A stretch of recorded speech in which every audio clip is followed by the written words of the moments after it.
just so you folks can see how easy it is. Did we get all of them? Yes, we did.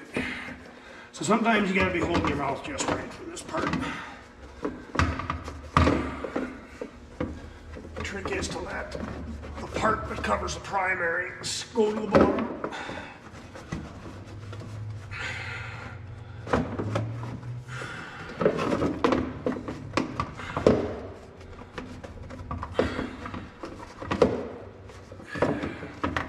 It's just like he's brand new.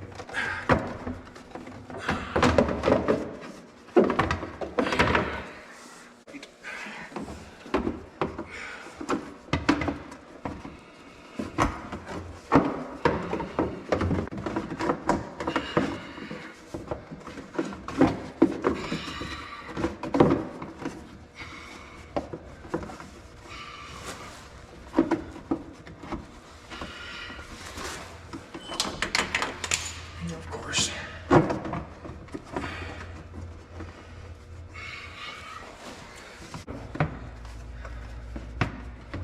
Just gotta find that spot.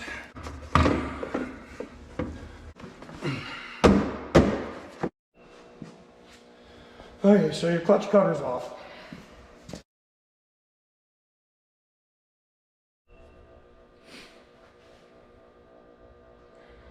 Good day, guys. What we got going on here today is, I noticed recently on a lot of the Facebook groups I've joined, a lot of the newcomers to this hobby or sport are having a hard time with really common problems to these machines and some basic maintenance and some basic inspection. What I'm going to do is I'm going to make a series of videos highlighting all the common problems that I've had with both my razors and a lot of the ATV problems in general. Not going to get too in depth. These are for novices.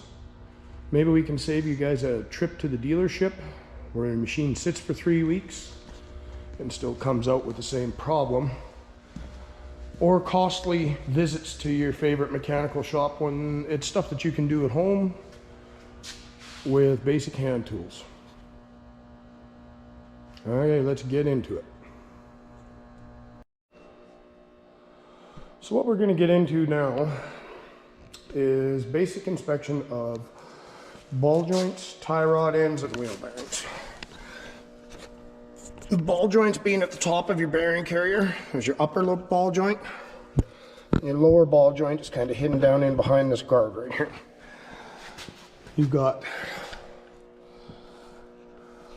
if I can get a better view, outer tie rod end right here.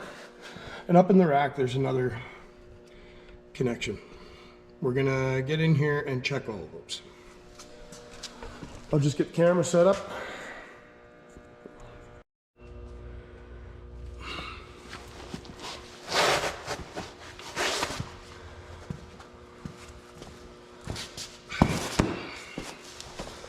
So the first thing I do is I always grab the wheel by the top and the bottom, and I try and give it a twisting motion just to see if there's anything moving. This one sounds and feels good. You grab her by the top, and push in, pull out, push in, pull out. There's nothing clunking and banging, so that one gives me a good feeling. Grab her by the bottom, push in, pull out, push in, pull out. There's nothing clunking and banging, so that one feels good. Then lastly, I grab her by the front and the back, and what I'm doing here is checking the tie rod now. I'm wiggling side to side, like you're trying to turn the wheel.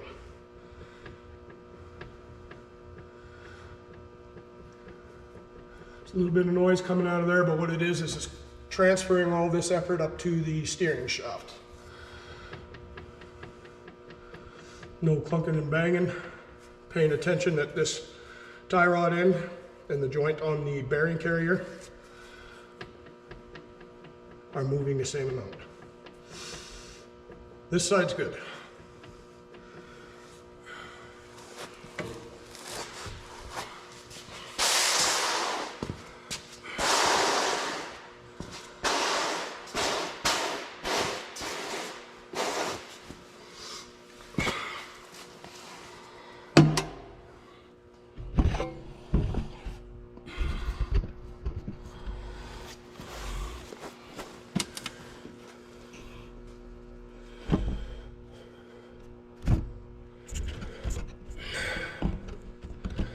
Now we're going to do the right side of my machine, passenger's front. This side has a problem I'm aware of. It's one of those common problems with Polaris razors. To this day, it hasn't done any other damage to the machine, so I've been letting it go.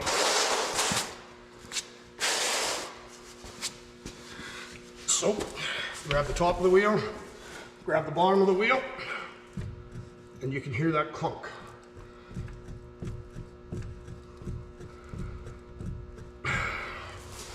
So I know already that that's in my wheel bearing or my wheel bearing hub. Polaris machines, especially these XP 1000s, have a common problem with the hub being a little small and the fitment in the inside diameter of the wheel bearing gives you a little slop. There's a repair for it. I just know from my last machine and this machine, it doesn't kill anything instantly. So I've been tolerating it so I can go riding. So now we'll grab the top of the wheel, pull in and out, and again I can feel that little bit of wheel bearing, but there's no movement in this ball joint here.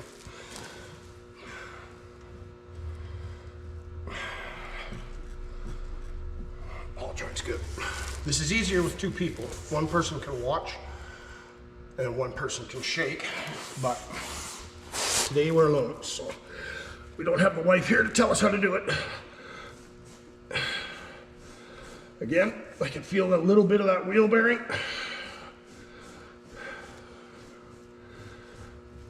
But the ball joint, I'm sure is good.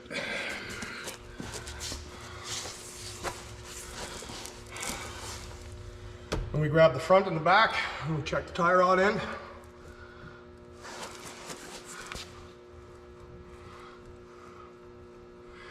And again, I've got that slight amount of movement from my wheel bearing. Tie rod end is good. Let's see if I can zoom in, try and show you how to watch for the wheel bearing here. Bear with me. Okay, so what I'm hoping here is I've got a nice camera angle where I can show what the wheel bearing really does. When I wiggle this wheel, you're going to see that the CV axle is moving inside this carrier. It's not actually movement between the ball joint and the carrier. Either one of these, it's going to be right here.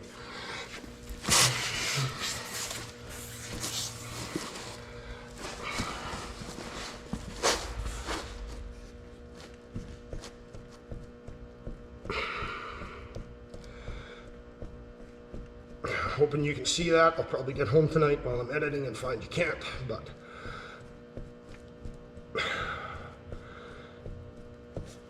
so that's the wheel bearing. This machine has had that since day one. That's one thing that's important to do these inspections is now I know the machine. I'm not in a panic. I know I can go out for a ride today and I'm not going to bust anything.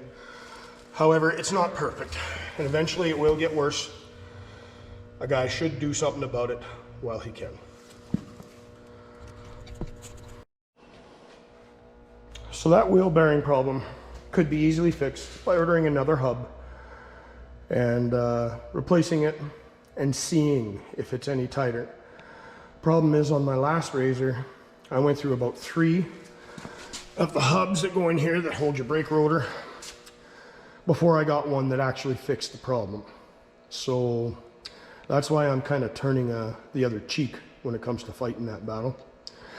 Another thing I'm going to mention is just a little safety thing. I let the front end hang because of this type of front end, needing to check the front end. However, I put jack stands underneath her, give her a wiggle. Make sure it doesn't fall and land on your hands while you're grabbing the wheels. Okay, now we'll move to the back end. Okay, so we're set up on the back end now. There's a lot less to check on the back end. You know, basically it's just your wheel bearing. Your bushings in your stock radius rods could be toast. Polaris doesn't make a real good bushing anywhere in the front or the back end of these things. As you can see, I've got the Super ATV ones on there. They come with tie rod ends. That one's got a little piece of muskeg wrapped around it, but that's good. It just helps it break in. Now, if you're doing the change on these radius rods, one little tip. They say they're pre-measured so you can just bolt them on. Well, they're not. And unfortunately, my bushings were so bad, they were hard to measure anyways. So pay a good attention to what the lengths are. One way to do it is to lay your old one on the bench and drop your bolts through both ends of the radius rod. And that's what I tried to do. But again, my bushings were so far gone that my alignment was still a little off. You could tell just by looking. You take her for a ride and you watch whether your wheels are leaned in and out. And I had some pretty bad camber issues. We're not going to get into alignment today.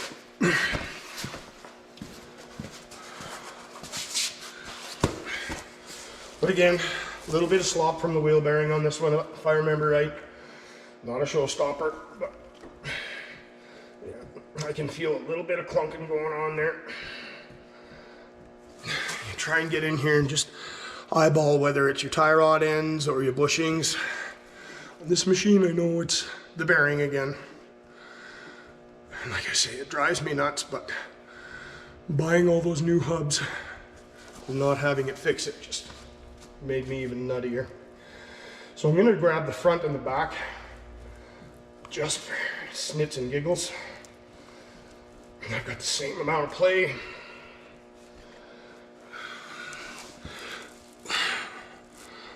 And yeah, this feels tight. It's really nothing worth going after. I'm just gonna let her down. I'll do the other side, but I won't bore you guys with that.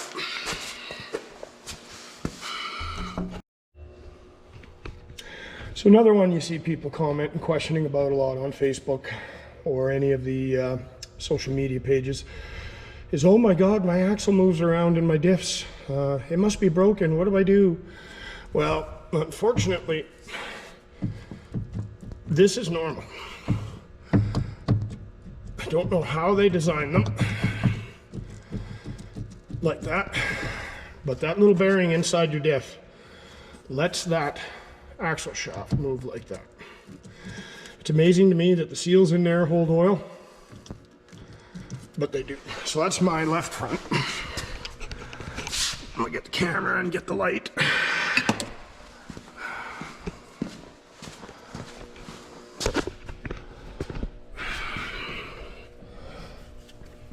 And this is the right front.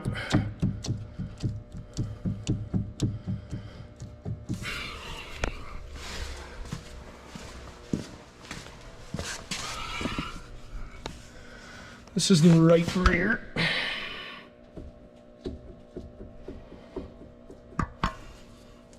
Sorry, I'm so shaky there, guys.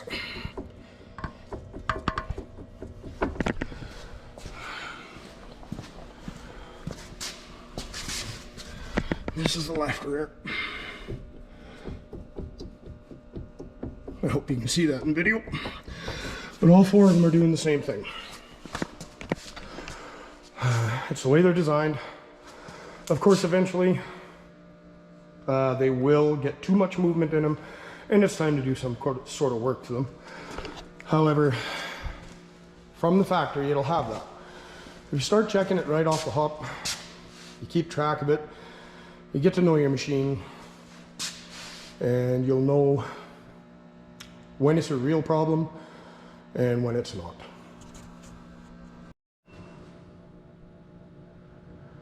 So next we're going to go into some more basics about belts and clutching.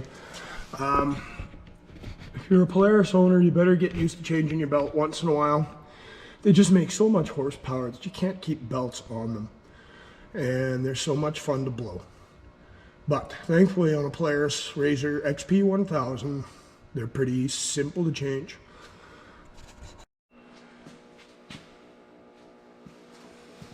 Alright, so here we go. A belt change. It's something everybody should know. Congratulations, you're a Polaris RZR owner. You're going to be buying some belts in your time and changing them. I'm going to try and keep this as real time as possible. However, for the sake of speeding up the video a little bit, I'm going to use a power tool. These are plastic covers. Never use an impact. Even this electric ratchet is a bit sketchy. The threads like to pull out of them, especially when you turn the ratchet the wrong way.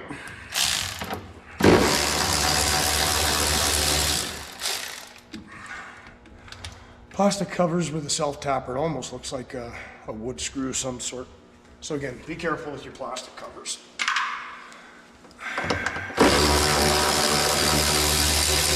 As you can see, first thing we're doing is taking out the retaining screws. I don't know how many there are. I should know by now. But you gotta throw one around every now and then. We'll find that later.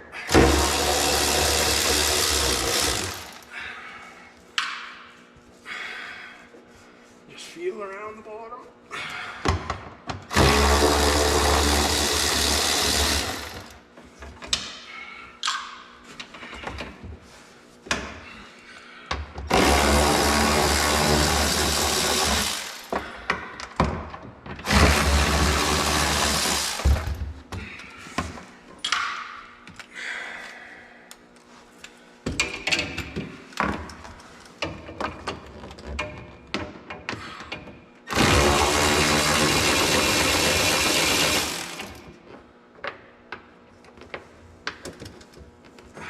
Get out of there.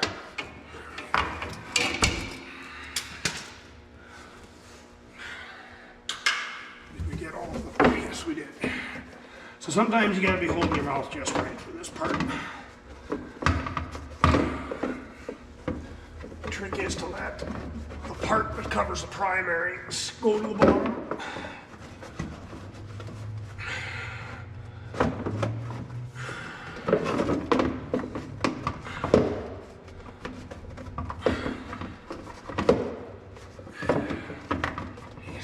Brand new.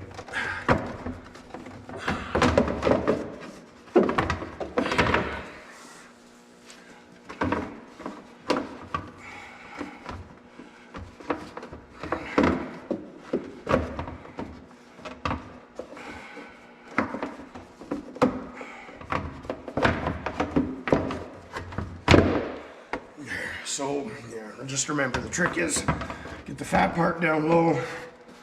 Get this part up high. Now the next thing you might have to be holding your mouth just right for is getting your belt off. This is the tool that comes with your Polaris toolkit. I think it's usually under the seat when you buy the machine new. This end is for adjusting shocks, but this end is for spreading your clutch, your secondary clutch. This is your primary, this is your secondary. It's got a hooky dealy. The hook's inside these little notches. What I like to do is I like to try and position this in a way that I can get it in and give it a spin without hitting anything. Being that this is the tool that comes stock with your machine, it's not the highest quality. There are better tools on the market. Now I think I've got the secondary spread enough. You gotta start rolling it out of there like you do bicycle chain. She's not spread enough.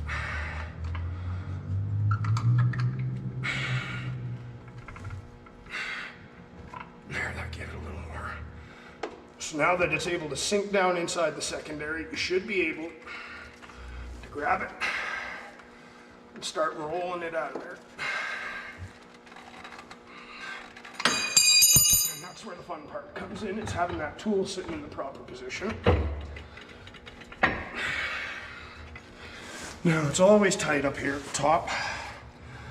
Don't just grab it and yard on it. You don't want to cut the inside of your belt on these sharp edges in here. This is where I always fumble a little bit, just trying to be as gentle as possible on the thing.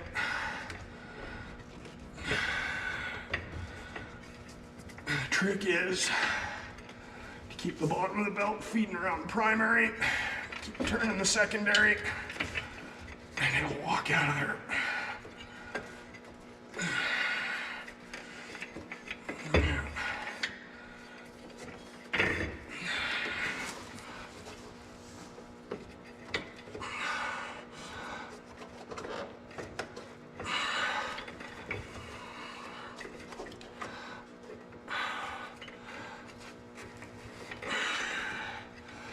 Making this look as difficult as possible.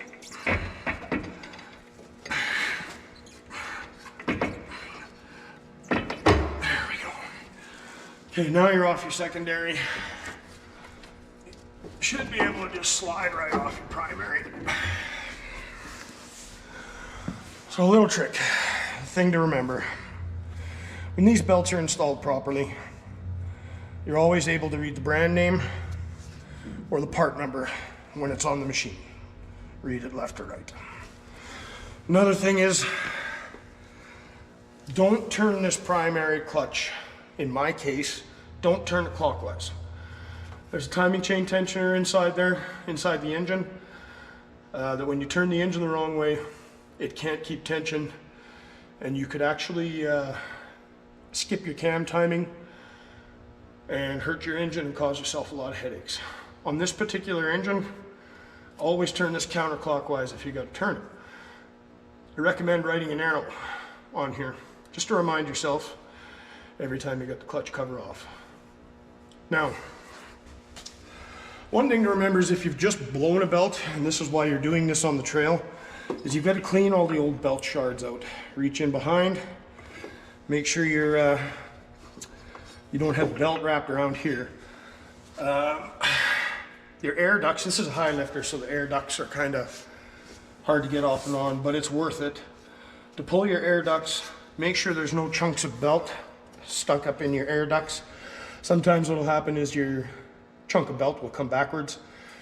Take out another belt right after you just changed one.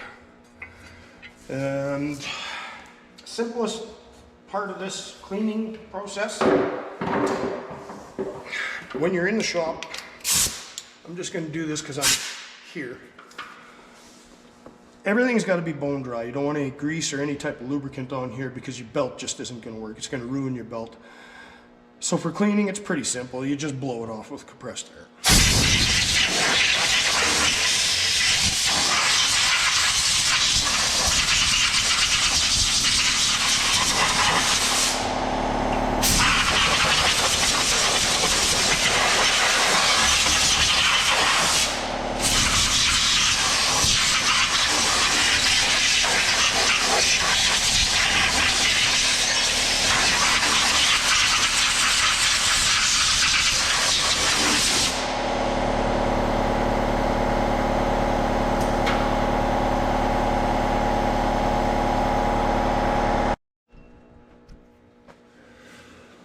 Okay, and we're back. I shut the camera off while the air compressor did its thing.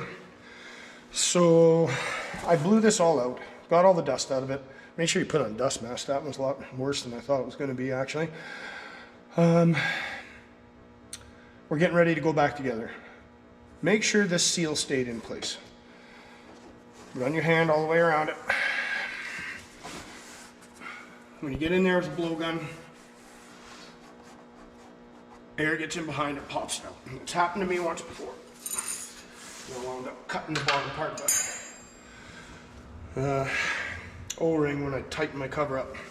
What I also did when the camera was shut off while I was waiting for the air compressors, I took brake clean, I sprayed it on a rag. I gave this a wipe. Remember guys, clean and dry. The dust that's in there will form an abrasive while everything's running, cut its way into your shivs, blah, blah, blah. The oils and greases, like don't use Varsol, it's got an oily finish to it. Use something that evaporates thoroughly and completely, and that's why I use brake clean. Okay, so now you're back to putting the belt back on. Slide her over the primary first. Get her to go down in there as far as you can. get her to start on your secondary, just like you're doing your bicycle chain when you're a kid. Then you go to your fabulous Polaris OEM tool, and you try and get this thing in here to take a nice bite. Which it probably won't. You're gonna have to struggle with this one if you're anything like me. Okay, I think I got a nice bite there. Get her to go up inside the shiv as much as you can. And like I say, like a bicycle chain, start rolling her on. I find it helps if I pull up on this every now and then. Roll it, pull up, roll it, pull up. And there's the helpful Polaris tool. Roll it, pull up, roll it, pull up, roll it, pull up. There you go. Now I'm not going to pretend I'm an expert with that. There's a lot of guys on the internet that make that look a lot simpler. However, just like you, I'm a backyarder when it comes to my Polaris machine. Now, I'm going to double check that I put this on the right way.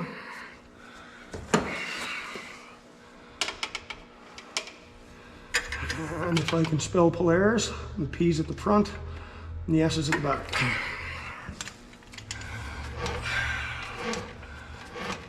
Make sure you spin this out so that the belt comes up and rides nice and high in your secondary shiv. Otherwise, what will happen is, first time you go to put it in gear, it's not going to want to move. And your primary is going to have to jump inward to grab the belt.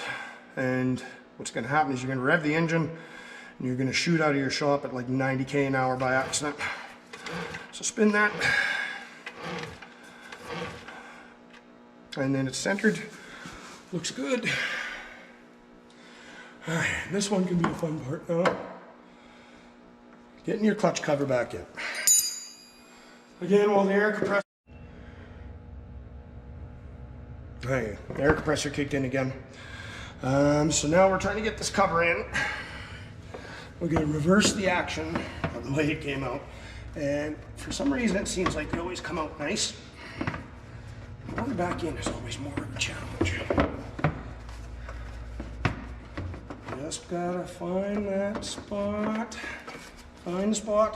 Find the, there it is, right there. Smooth.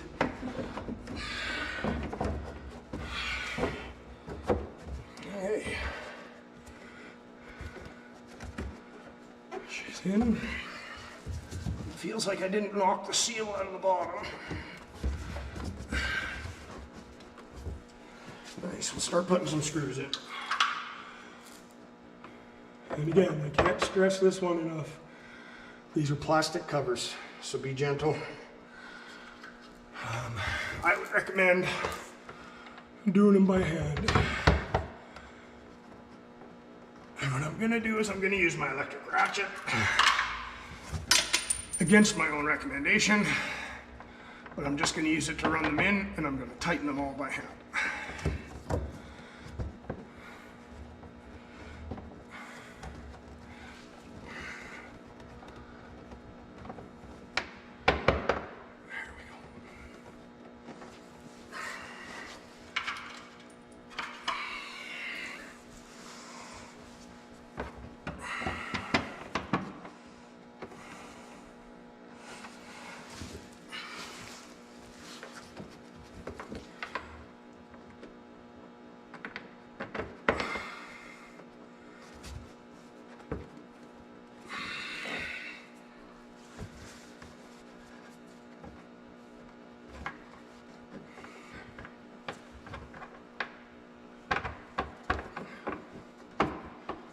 Just feel your way around. This one here is the worst one to get at, if you ask me.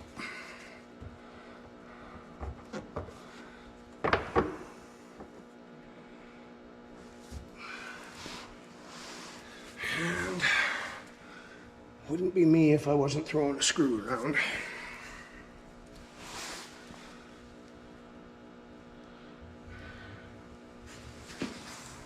Wound up on the other side of the machine.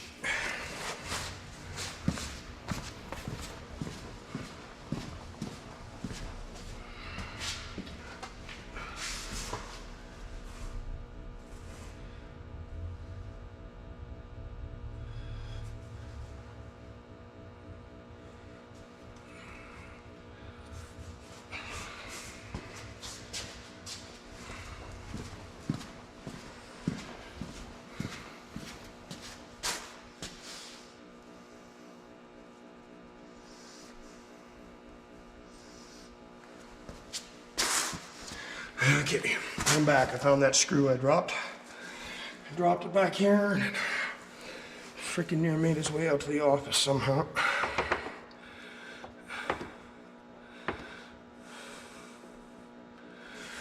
Okay, again, I'm just using this electric ratchet to run them in a couple of turns. Get my finger alongside the screw so I can feel it. This is how you leave a chunk of skin underneath the washer.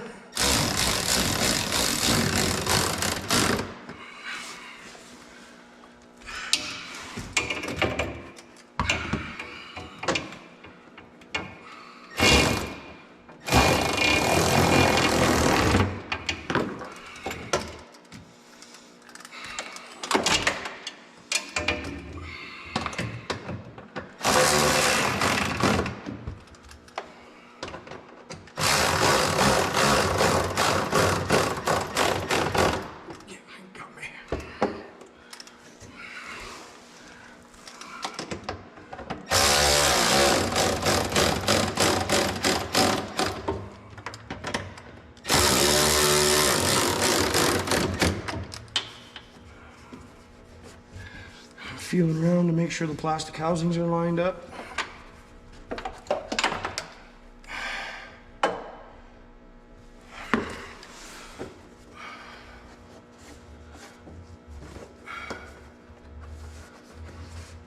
Okay. Now, the actual tightening of the thing, I'm just going to grab the shortest little ratchet I can out of the toolbox.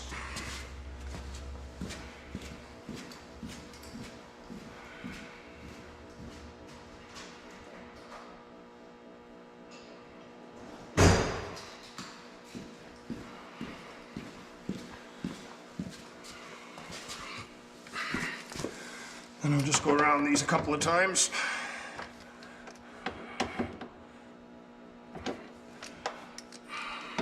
There's one we forgot to run in. I knew there was one.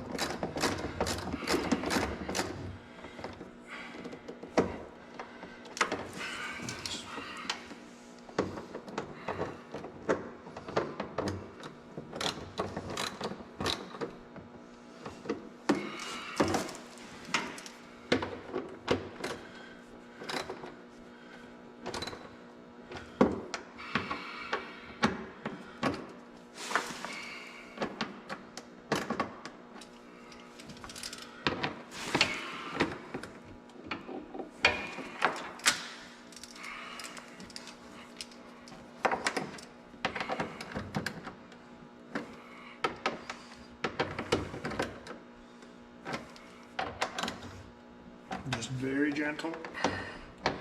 Notice I'm using the smallest ratchet I could possibly find.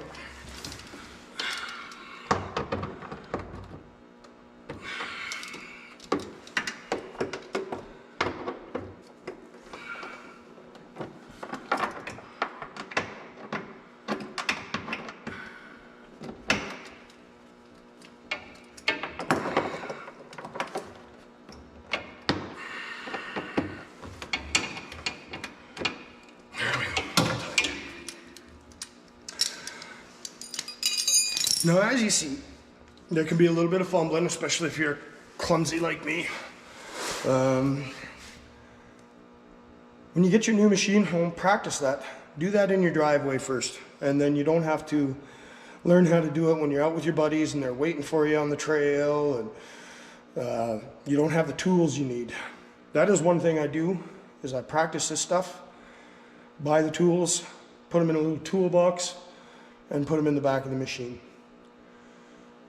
All right, there's a belt change. Well, there you have it, guys. Polaris RZR 101, some very basics. Try and help you get through the ownership without taking it to the dealer. Sometimes they sit at the dealer for weeks before the dealer does anything with them. Mechanic shop bills can be costly. And some of these quirks these machines have are just normal.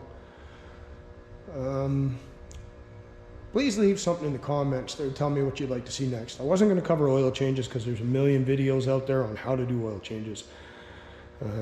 What I do recommend though is you take some of this stuff and just practice it at home.